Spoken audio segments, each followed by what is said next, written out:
Hey, what's up, everybody? This is Charles, and welcome you guys to another episode of the Dreamerspro Show, where we cover everything from sports, hot topics, classic debates, entertainment, and where we give you guys a fresh perspective on things and how we see them. And in today's episode, the topic is, will Giannis Antetokounmpo be able to silence his critics once again this season? So that's the topic I'm going to get into in today's video. But before we get into that, I want you guys to please make sure you go ahead and hit the like button, hit the subscribe button, and hit the notification bell to be notified whenever we drop our content. Also, make sure you check out Dreamerspro Max, an online sports community, place you can talk about basketball, chat live during games. We have that linked in the comment section below. Anyway, let me get into this video here. So going into last season, right, many of us NBA fans had many different expectations of what we thought was going to happen during the regular season. This happens pretty much every single season. For example, last year, the early season MVP candidate was going to be Luka Doncic, right? Going into the season, we thought that Luka Doncic had the best opportunity to win the regular season MVP. And obviously, once the season got started, that ended up not being the case. And ultimately, Nikola Jokic ended up winning the MVP. And actually, the people that were in real contention, the candidates that were in real contention, if you're talking about Joel Embiid, LeBron James to a certain extent, and these were the guys that ended up really getting the real consideration. So many times we go into seasons with expectations, and it always ends up being different. A lot of people expected the Brooklyn Nets to make it to the NBA Finals, even though at first when they came together, me, myself, I was a little bit trepidatious about that experiment. I thought that all of those guys did a lot of the same things. They had they had very similar skill sets, and they didn't play defense. I looked at their big three, and I realized that none of them had made an all-defensive team at all. And I was like, okay, how's this going to work? It's going to be an offensive juggernaut, but will they be able to play defense? And ultimately, they were able to make it work somehow. But as you know, as it is with every single season, injuries happen, right? And whenever players start getting injured, it starts to change the landscape of that NBA season. And last season was no different, because although we expected the Nets to make it out of the Eastern Conference, a lot of us expected the Lakers, and I expected the Clippers at least, to make it to the NBA Finals or represent the Western Conference Finals. That didn't happen, and a lot of that had to do with injuries. And we all know that injuries are part of sports, but last year's compilation of injuries was something that I haven't seen in a very, very, very long time, right? The amount of players that got injured, especially the key players that got injured, I hadn't seen anything like that. And I've been watching the NBA for 20 years now, and I've never seen anything like that. Just think about this. The key players that got injured last season, right? You're talking about Kyrie Irving, Kevin Durant was injured at a certain point. Anthony Davis got injured. Then you think about Kawhi Leonard. Then you think about James Harden. Then you think about Giannis Antetokounmpo. Then you think about LeBron James. I mean, all of these injuries happened last season. And to be quite honest with you, it had an effect on teams' chances to ultimately win it all. But nevertheless, in the playoffs, we saw injury after injury, and players were dropping like flies. And then the last big one, the last big player that got injured and just couldn't make it back was Kawhi Leonard. And ultimately, we ended up seeing the Milwaukee Bucks and the Phoenix Suns in the NBA Finals. And what's interesting is this. A lot of people thought that the Phoenix Suns had a real shot to make it to the NBA Finals, even without some of the injuries to some of the key players that they ended up, the key players in the Western Conference. So I think a lot of us saw that NBA Finals matchup it was going to be a good matchup because these were two good teams. But I think a lot of people also thought it was a bit anticlimactic because they thought that, listen, if the Lakers were at full strength, the Lakers would have had a chance. And I thought that if the Clippers were at full strength, they would have had a chance. But listen, injuries happen to everybody, and you can't really just, hang your hat on that and say, well, we would have won. No, you don't know, because things happen during the playoffs. And the funniest thing is this.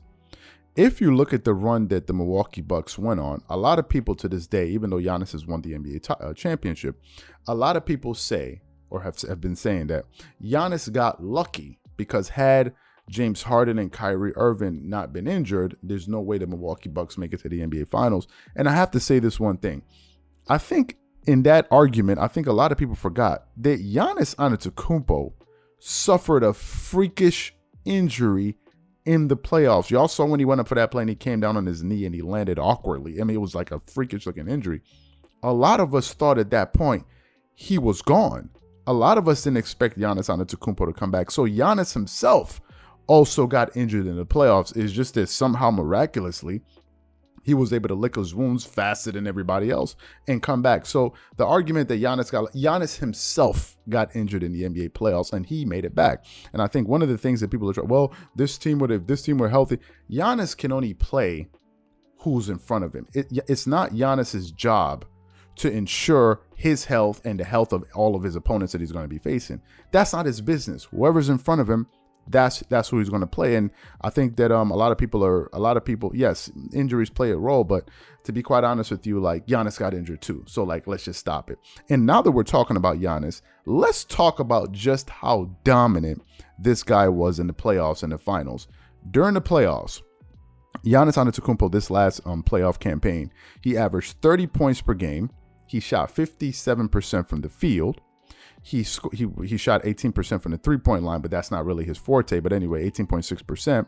He shot 58.7% from the free throw line. He got you 12.8 rebounds, 5.1 assists, 1 steal, and 1.2 blocks per game. In the NBA Finals, however, where he just went ballistic and he put forth one of the greatest finals runs you will ever see, especially in that closeout game that he had, that 50-point double-double, which is something you can watch the NBA for the next 20 years, and that's going to be up there with one of the top 5 performances you will ever see in an NBA Finals game. I mean, it was just tremendous. In the NBA Finals, the guy averaged 35 points per game.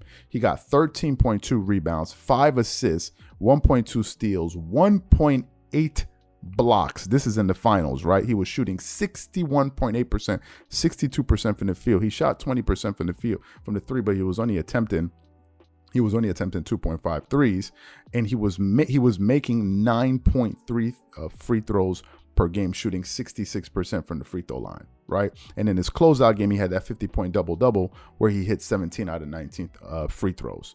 Giannis Antetokounmpo was a beast. And I think a lot of the reason why Giannis gets criticized is because people are mischaracterizing his game. Giannis is not a guard. He's not a wing. He's a power forward that can handle the ball. He's not a small forward. He's a power forward that can handle the ball. Giannis is dominant, right? That's his game. He's a big man and he's dominant. And I think a lot of people hold it against him because people say, well, he's not skilled. How skilled was Shaq? Shaq wasn't skilled. Shaq was just extremely dominant. And that was one of the reasons he was able to win 3 championships in a row, right? And a lot of people have tried to come for Giannis and say, oh, Giannis this, Giannis that. Listen, give the guy his props. Giannis is not my favorite player at all, but I still respect what the guy was able to accomplish because it's not easy.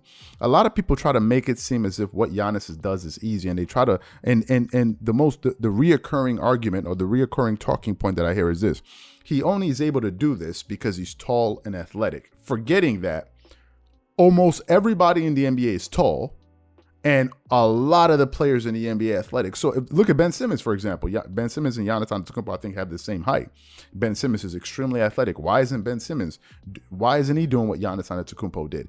That two-way play that he had when he was playing against the NBA Finals, when he was able to show hard on that pick and roll and then recover to the basket, the block, the lob dunk by DeAndre Ayton. How many players in the NBA can make that play? How many? Is he probably the only one? Maybe him, Anthony Davis, and maybe 1 or 2 other players, maybe Joel Embiid. I don't know. Like, that's not an easy play to make, but I feel like, nevertheless, critics have been doubting him. We've posted videos about Giannis. I've been reading some of the comments. He got lucky this, he got lucky that, he got lucky this. And I think that going into this season, a lot of people are going to be looking at Giannis Antetokounmpo with a skeptical eye, saying, listen, the only reason you won that championship is because all of these guys, got injured. And I think that Giannis may have to silence some of his doubters once again, right? I think so. And I think the only way he can do that, in my opinion, other people may feel differently. I think he's going to have to at least make it back to an Eastern Conference Finals and be competitive. No one is saying you have to go back to the NBA championship, because there are many teams that have won championships that have not gone back the following year, and it doesn't take away from their greatness. You don't have to go too far than to look at the San Antonio Spurs. That San Antonio Spurs team that had Tim Duncan, I don't even think they ever three-peated. I think they may have gone back-to-back once or twice. If I'm not mistaken, but they never three-peated. No one holds that against them and says they're not a dynasty. No one says that Tim Duncan is not the greatest power forward of all time because he was never able to go back-to-back. No one says that, right? So for me, I think for Giannis to show that, listen, this was a legitimate championship run, I think they need to get back to the Eastern Conference Finals, which I think they'll be able to do. Now, they lost a key contributor like PJ Tucker, but on the flip side of that is that this Milwaukee Bucks team is definitely a much more confident group this time around, right? Because now they know that they have the confidence of knowing that they can win an NBA championship. It's no longer the confidence of believing that they can. In this particular instance, they've already done it. They know because they're going to be they're the champs right now. So I think that's definitely going to be working in their favor. And I think confidence is a very important ingredient to success, especially for an athlete. If you don't have confidence, I don't see how you're going to be able to, get the results that you want. So I think the Milwaukee Bucks are going to be formidable this year, and I just think that Giannis once again is going to have to silence a lot of his critics. But hey, listen, Giannis, this is not unique to Giannis, right? Some people out there say the same exact thing about Kawhi Leonard when he won with the Toronto Raptors. Oh, you got. So I don't think there's anything unique to him, but I think once again, he's going to have to go out there and show people that that it was legitimate. So this is what I think. So what I want to know from you guys is, do you think Giannis Antetokounmpo is capable of proving his critics wrong? Do you think the Milwaukee Bucks are going to be formidable again this season? Whatever you guys think, please leave your thoughts and comments in the comment section below. Once again, if you enjoyed the video, be sure to make sure you go ahead and hit the like button, hit the subscribe button, and hit the notification bell to be notified whenever we drop our content. Once again, this is Charles here from Dreamers Pro. Wishing you guys an amazing day and catch you guys on the next episode. Peace.